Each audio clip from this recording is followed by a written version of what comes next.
Pengertian pasar bisnis.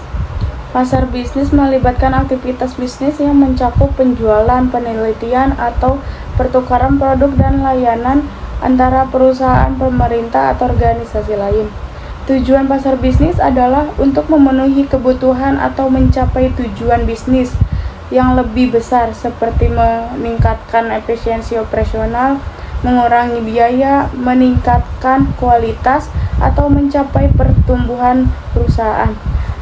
Hasil analisis pasar berguna untuk memahami potensi bisnis saat ini dan sampai kapan bisnis tersebut dapat terus berkembang. Pasar bisnis mencakup semua organisasi yang memiliki produk dan jasa yang digunakan dalam produksi barang dan jasa yang dijual dengan harga tertentu kepada pihak lain.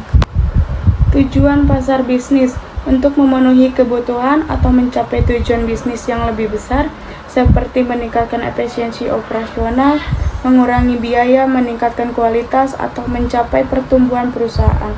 Kebutuhan bisnis seperti ini berbeda dengan preferensi pribadi konsumen dalam pasar B2C. Karakter pasar bisnis. Yang pertama yaitu segmentasinya harus dilakukan secara terstruktur. Yang kedua, perubahan yang tidak mempengaruhi permintaan. Yang ketiga, banyak pertimbangan untuk membuat keputusan dalam membeli. Yang keempat, hubungan kerjasama yang panjang. Nama saya Muhammad Nova. Saya akan melanjutkan penjelasan tentang perilaku dalam pasar bisnis. Pasar bisnis atau pasar B2B mencakup transaksi antar perusahaan, organisasi, atau entitas komersial lainnya, bukan antara perusahaan dan konsumen akhir.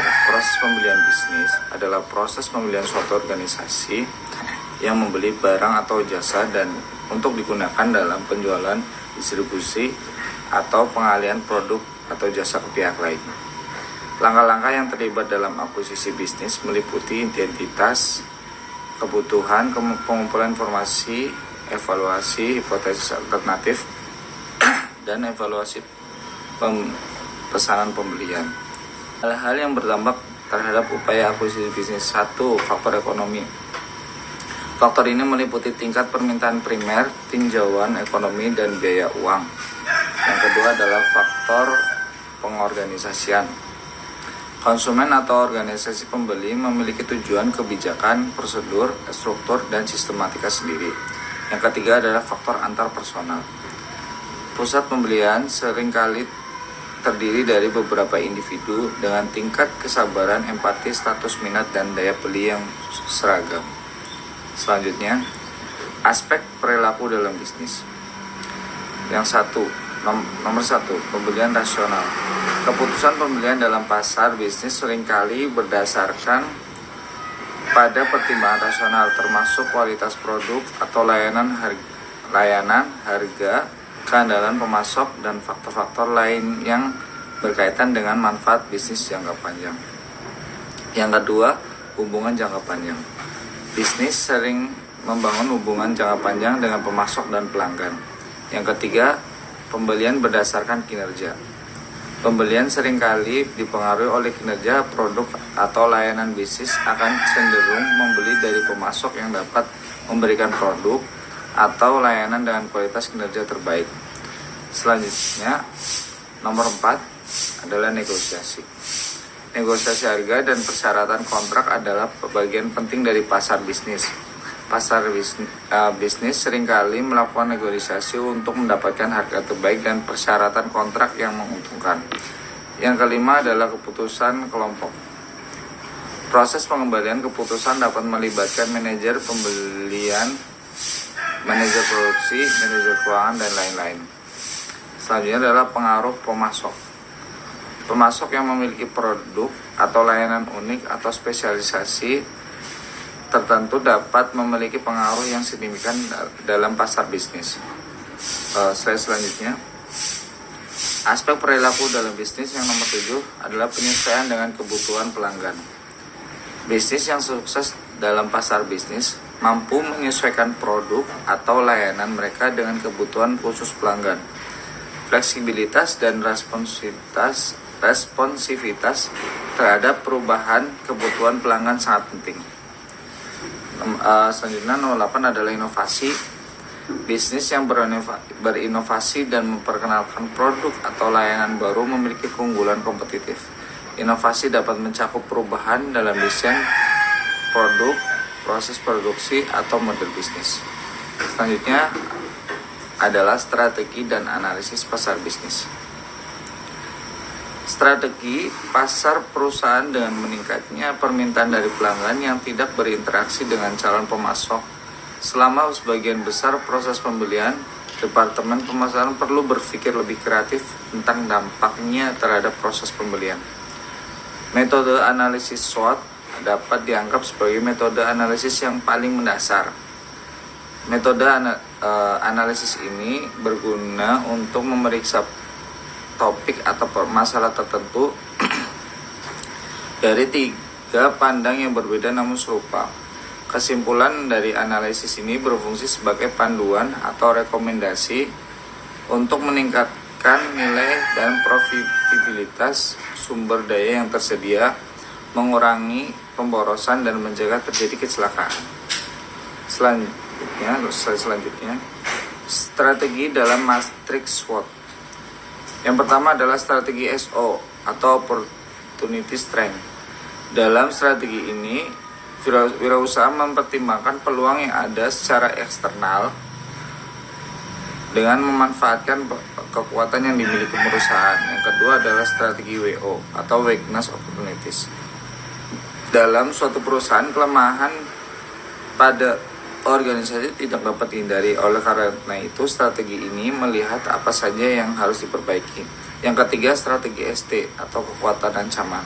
Strategi ditentukan berdasarkan kekuatan yang sudah ada untuk mengatasi ancaman yang terdeteksi. Analisis ini mengidentifikasi kekuatan dan menggunakannya untuk mengurangi ancaman eksternal. Yang keempat adalah strategi WT atau Witness Trade. Strategi dilakukan dalam bentuk kegiatan defensif yang berupaya minimalkan kelemahan yang ada dan menghindari ancaman. Pasar bisnis. Bentuk-bentuk interaksi di dunia bisnis itu ada 6. Yang pertama, B2B atau business to business, yaitu transaksi antar pengusaha dapat berupa perjanjian khusus bertujuan untuk meningkatkan perusahaan. Yang kedua, B2C atau business to consumer, yaitu bertemunya penjual dan pembeli secara langsung yang melakukan aktivitas jual beli. Yang ketiga, C2C atau consumer to consumer, yaitu kegiatan komersial yang dilakukan oleh orang perseorangan atau konsumen kepada orang lain atau konsumen. Yang keempat, C2B atau consumer to business, yaitu model bisnis di mana konsumen membuat dan membentuk nilai. Yang kelima, B2G atau business to government, yaitu proses ini terjadi antara badan usaha dengan instansi pemerintah. Yang keenam, G2C atau government to consumer, yaitu merupakan interaksi antara pemerintah dan masyarakat. Beberapa jenis pasar bisnis. Yang pertama, pasar business to business atau B2B, merupakan pasar yang menawarkan produk dan layanan kepada bisnis lain sebagai target pasar utama mereka. Yang kedua, pasar industri, merupakan pasar yang menjual bahan baku utama yang biasa digunakan untuk sarana produksi industri yang dijual kepada produsen bisnis pabrik pembuatan produk. Yang ketiga, pasar layanan, jenis pasar bisnis yang berfokus untuk menawarkan produk berbasis layanan pemeliharaan dan perbaikan kepada bisnis lain. Yang keempat, pasar layanan profesional. Pasar bisnis ini merupakan jenis pasar yang menawarkan layanan profesional khusus kepada bisnis lain seperti konsultasi, strategi marketing, dan analisis audit. Lalu selanjutnya ada kelebihan dan kelemahan pasar bisnis. Kelebihan pasar bisnis terbagi menjadi 2. Yang pertama yaitu hubungan antara perusahaan dengan klien lebih erat karena pasar bisnis tidak banyak. Lalu yang kedua, walaupun pasarnya kecil namun quantity pembelian satu klien lebih banyak daripada pasar konsumen. Nama saya Kursatu Siva, saya akan melanjutkan materi terakhir dari analisis pasar bisnis, yaitu kelemahan dari analisis pasar bisnis. Ada 4 poin yang saya catat. Yang pertama, tidak berhubungan langsung antara kualitas produk dengan konsumen. Ini terjadi karena perusahaan atau supplier bekerja sama dengan perusahaan lain untuk menjual produknya atau memasarkan produknya ke tangan konsumen. Yang kedua adalah skala pembeli yang lebih kecil.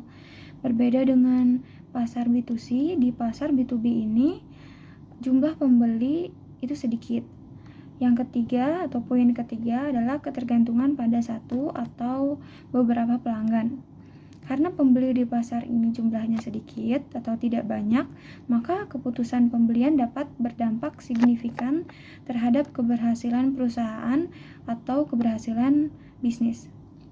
Poin keempat adalah proses transaksi. Transaksi pada pasar ini harus melalui perencanaan yang terstruktur atau matang dikarenakan jumlah pembelian atau kuantiti produk yang dibeli dalam satu kali transaksi itu besar jumlahnya, dan ada beberapa kesepakatan yang harus disepakati antara kedua perusahaan yang bekerja sama ini.